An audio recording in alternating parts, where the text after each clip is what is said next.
Maintenant, mes élèves, on va passer au dialogue. On va écouter le dialogue. Très bien. Écoutez-moi bien.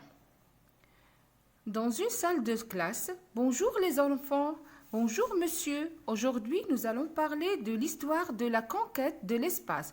Vous savez tous que c'est en juillet 1969 que pour la première fois, les Américains Neil Armstrong et Buzz Aldrin ont marché sur la Lune. Pensez-vous possible qu'un jour quelqu'un puisse marcher sur une autre planète? Qu'est-ce que tu en penses, Jack? Moi, je pense que c'est possible. On n'arrête pas le progrès. On est bien allé sur la Lune. Alors pourquoi pas sur Mars? Je ne suis pas d'accord. Mars est à des années-lumière. On ne pourra jamais aller sur Mars. C'est trop loin. Antoine a raison. On n'aurait jamais l'argent pour construire une fusée qui puisse transporter un vaisseau spatial aussi loin. Je suis d'accord avec Antoine. Et puis, au lieu de penser à conquérir l'espace, les hommes devraient d'abord penser à nourrir tous les habitants de notre planète. Bien, mes élèves, je vais vous poser des questions de la compréhension globale de dialogue. Question numéro 1.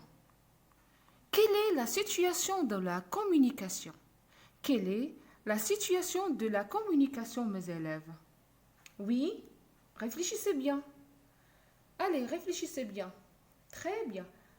La situation de la communication, c'est dans une salle de classe, les élèves écoutent un exposé et échangent leur point de vue. Très bien.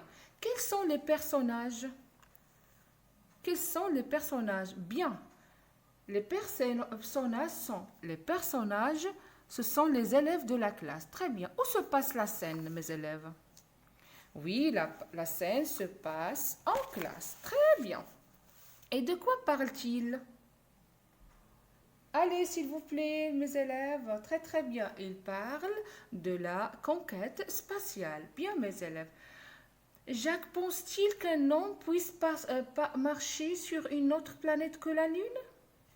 Si vous avez bien écouté le dialogue, je veux une réponse. Oui, il pense, par exemple, qu'un jour on pourra aller sur Mars. Très bien. Quel verbe emploie-t-il pour exprimer son point de vue? Bien. Très bien. C'est il a employé le verbe penser. Je pense que. Bien. Antoine a-t-il le même point de vue? Que dit-il? Bien. Non.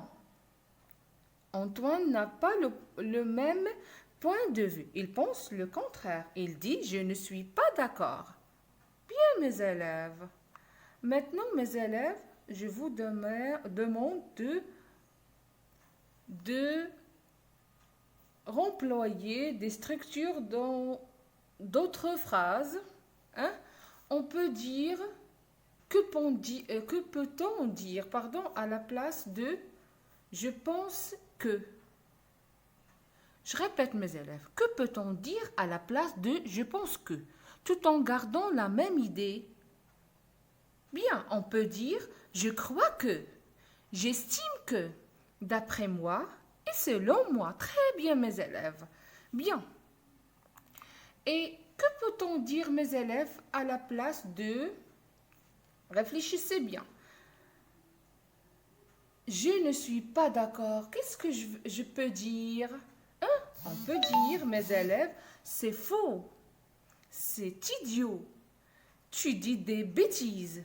Bien, excellent. N'oubliez pas, mes élèves, de réemployer ces structures dans d'autres phrases correctes. Bien, mes élèves, on va passer maintenant à la lecture. On va lire le texte.